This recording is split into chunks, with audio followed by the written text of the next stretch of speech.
quick, I want to give a round of applause. Stella Gill over here. She's our Director of Member Services. Stella, thank you for everything.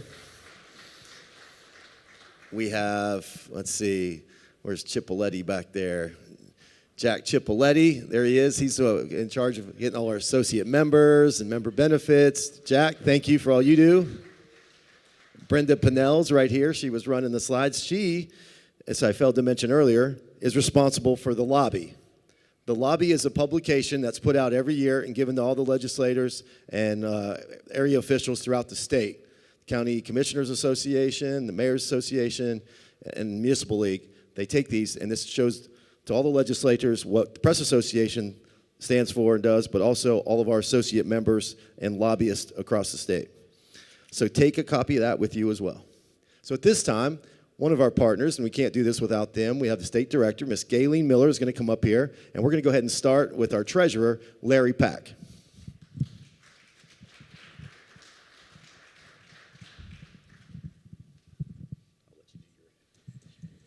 Thank you, Doug, and good afternoon. I want to give a shout out to the olive tree.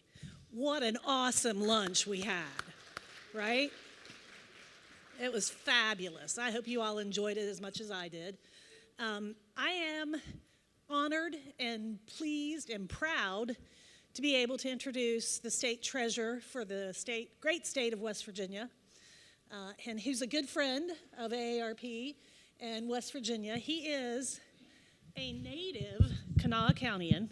He just mentioned it to me, he's only moved like 6 miles from where he was born to where he lives now. So he's got roots here in West Virginia, in Kanawha County, and he is an entrepreneur, an accountant by trade, and has been a healthcare executive.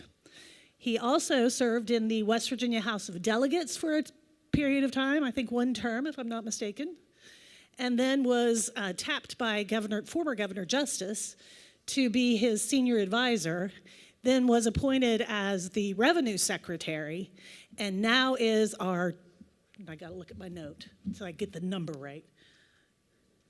Give me just a second, y'all. Is there a drum roll? 26th treasurer of the state of West Virginia. Please join me in welcoming Larry Pack.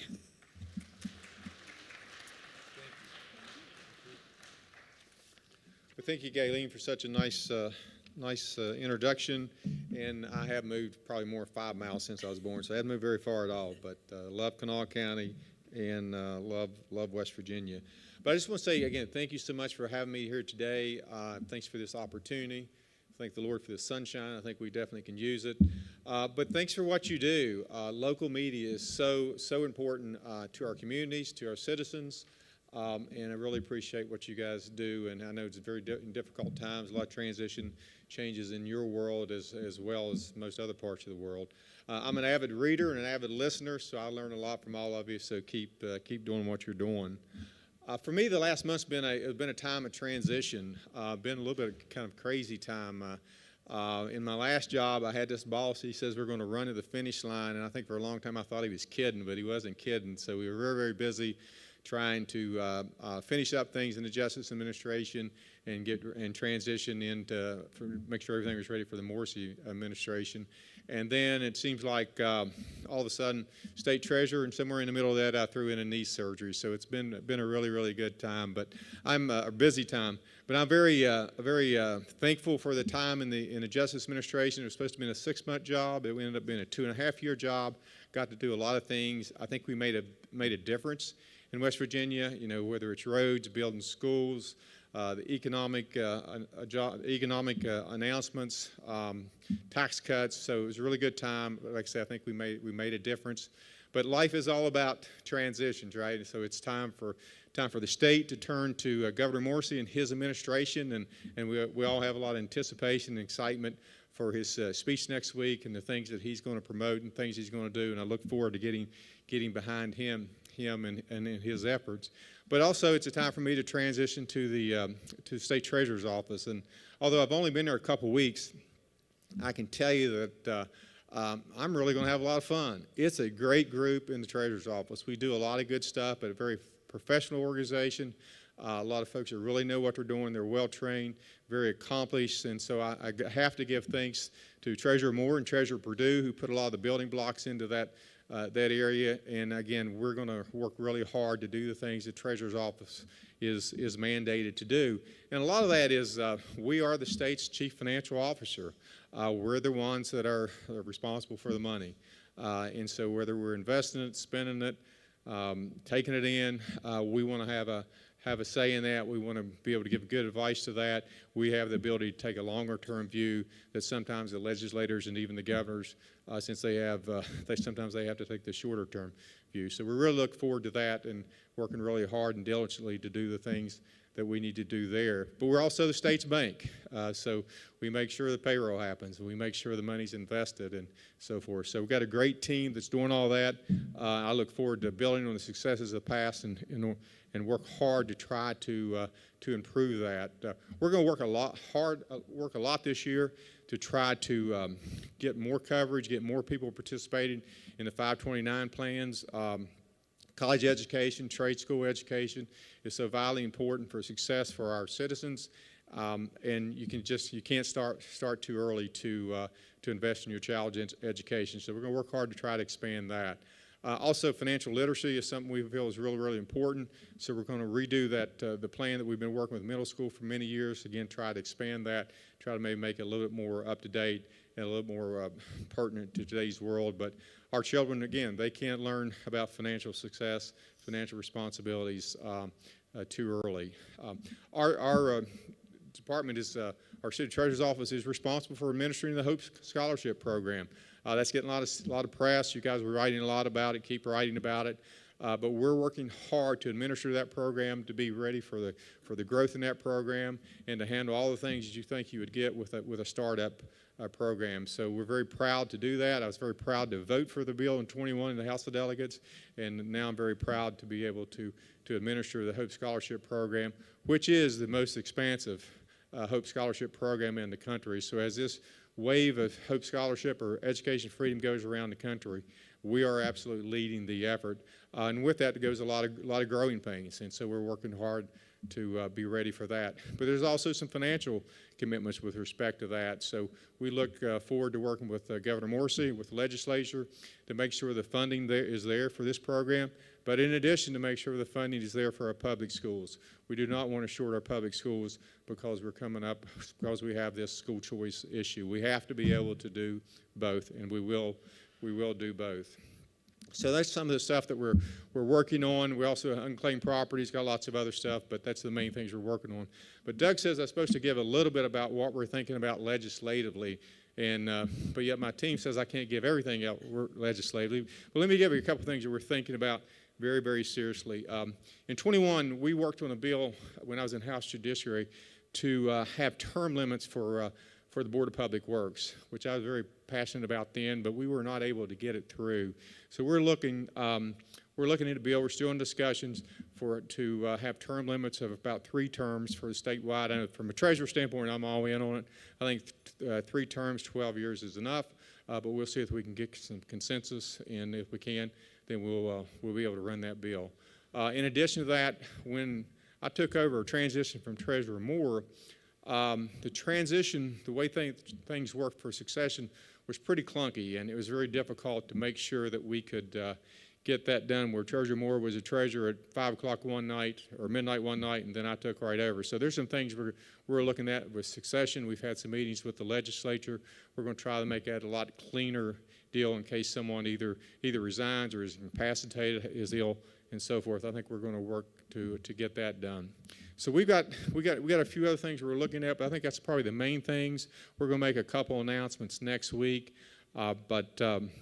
So as you can see, our legislative agenda will not be large, but we think that the governor may have a few things that he wants to talk about next week. So we want to make sure that we don't get on the way of the initiatives that he wants to run through. Before I leave you, I want to just say a couple things about West Virginia and about the status of West Virginia, where we are. These are good times in West Virginia. Financially, we're in the best shape that I think we probably have ever been in the state of West Virginia. I know we have challenges, but we always all have challenges, whether we're running a business, it's our household funding, and so forth, because we always have priorities and we always have a limited amount of money. But we got more money in the bank we've ever had. We came through just an astounding 4 or 5 years of investment around this state. The jobs announcements that you've reported on over the past 2 or 3 years, those things are coming to fruition. Nucor will soon be in operation. TimeOut will soon be in operation. Forum Energy will soon be in operation, and not to mention all the other ones. West Virginia's economy is diversifying and it is growing, and this is a really good time. In addition to that, even though we're diversifying, we're still a fossil fuel state. We have more coal and oil and gas underneath the ground than most any other state. And we have a president who says that he's going to work hard to make sure that we can dig that coal and we can drill for that oil and gas. That will bring jobs for our citizens. That will bring money into the state of West Virginia. So I really strongly believe we live in the greatest state of West Virginia. Our best days are yet to come, and I'm willing to take any questions you want to ask. Thank you. Yes, Steve Adams, the newspapers here. There we go. Steve Adams, all the newspapers here. You kind of alluded to it. I don't expect you necessarily to throw the current governor under the bus, but as you know, we were told in December that there wasn't looking like there was going to be a hole in the FY26 budget, and then, of course, Morrissey's been saying under their new projections there will be a $400 million hole in the FY budget. What are your comments on that? Is it just a difference between how budgeting was done under Governor Justice versus perhaps what's being done now under the new administration? Is there any insight that you can provide specifically on that claim and any reaction to it? Thank you. I think it's probably the difference between my wife doing our household budget and me doing our household budget. Everybody's got different definitions of wants and needs, right? Everybody looks at numbers and stuff differently. So I'm not surprised that out of almost a $6 billion budget, that there's about a $400 million difference between what we believed when we left office and what the new governor coming in believes when he first comes in the office. Those numbers will get reconciled. We've been in, if you think about the government being in a business, we've been in business since 1863. We've always been able to balance our budgets. It is, again, we have a finite amount of money, and then the governor will put forth his goals, his priorities. Our governor also gets to set the revenue amount.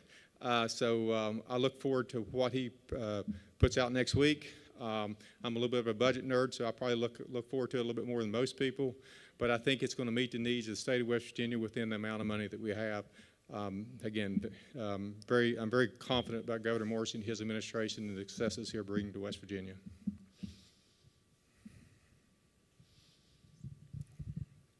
Hi, Katie Coyne, West Virginia Watch. Kind of going off Stephen's question a little bit. One comment that Governor Morrissey has made was, he's pro-tax cuts. We've had a lot of tax cuts in recent years, but one comment he's made is that we haven't always paid for those tax cuts. I'm wondering, from your perspective as treasurer, where do you stand on that? Are we up to date on those, or is there work that needs to be done to make sure that we are staying afloat where those have taken place? We felt very comfortable when we advocated for tax cuts that the state would still have the money they needed to prosecute to be able to do the things they need to do for the state of West Virginia. I still feel good about that. I think we're in a really good place from a budget standpoint. But again, there's always challenges. But other than Hope Scholarship, none of these challenges are new. Any more questions? Thanks so much. Have a blessed day. Appreciate you.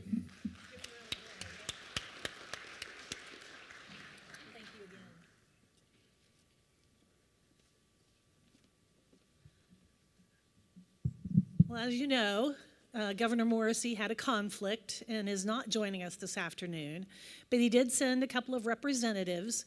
His Director of Communications and his Deputy Press Secretary are here.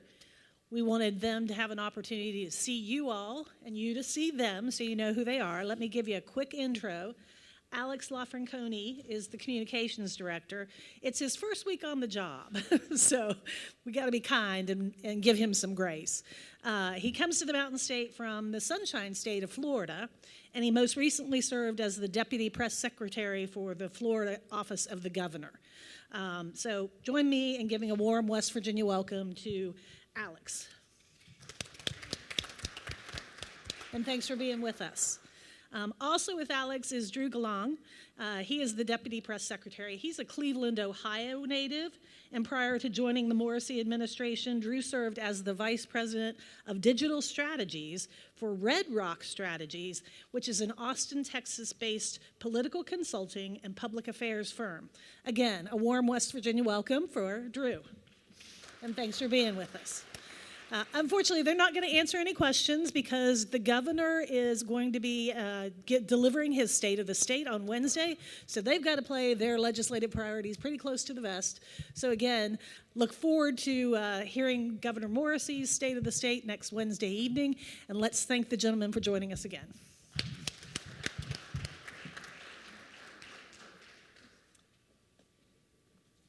And unless Doug tells me otherwise, I think this concludes our program.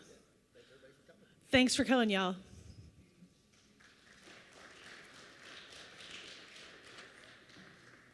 Thanks again, and just a reminder that this will be online at the westvirginiapress.org, so you can go back and watch this presentation as many times as you'd like. Thank you for all you do, keeping people informed, educated, and up to date on all that's happening. Thank you, and God bless.